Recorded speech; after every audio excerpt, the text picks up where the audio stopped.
నా పేరు గద్దెల అరుంధర్ రావు. ఏం పోస్ట్ వచ్చింది మీకు? నాకు ఎంపీడీఓ వచ్చిందన్న. ఎంపీడీ వచ్చింది.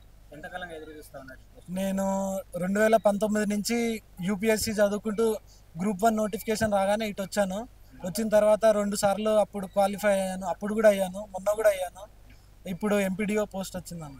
అంటే ఎట్లా చదివేటోళ్ళు, అంటే ఎట్లా కష్టపడేటోళ్ళు? అంటే ఎట్లా అంటే డైలీ ఒక 8 నుంచి 10 అవర్స్ కన్సిస్టెంట్గా చదవాలి. ఇది ఒక రోజులో అయిపోయే ప్రాసెస్ కాదు కాబట్టి డైలీ మనం కన్సిస్టెన్సీ డిసిప్లిన్ మెయింటైన్ చేస్తే ఈరోజు ఈ ర్యాంక్ వచ్చింది.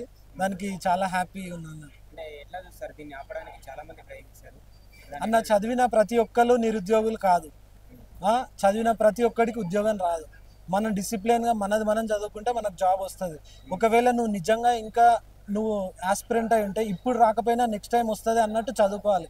అంతేగాని ఎవడో ఒకడు వచ్చేసి పొలిటికల్ సపోర్ట్ పెట్టి వాళ్ళు మన నిరుద్యోగులను పావుల్లాగానే వాడుకుంటారు, కానీ వీళ్ళు ఏదో వాళ్ళని ఉద్ధరించే వాళ్ళు కాదు.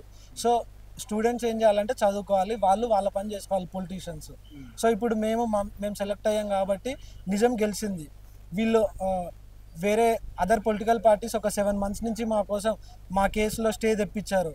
అయినా కానీ సీఎం గారు ఒక 2 daysలో మొత్తం అంతా ప్రాసెస్ క్లియర్ చేసి ఈరోజు మాకు దసరా ముందు డబల్ దసరా ఇచ్చారు. దానికి చాలా సంతోషం. అంటే మీకోసం ఇంత స్టాండ్ తీసుకున్నారు, ఆయన ప్రయత్నాన్ని ఎట్లా చూస్తారు? సీఎం రేవంత్ రెడ్డి గారి ప్రయత్నం ఇది చాలా వెల్కమింగ్ స్టెప్. పక్కా ఇలాంటి గవర్నమెంట్ ఉంటే అన్ఎంప్లాయ్మెంట్ రేట్ అనేది కొంతవరకైనా తగ్గొచ్చు. మొత్తం తగ్గకపోయినా కొంతవరకైనా తగ్గొచ్చు.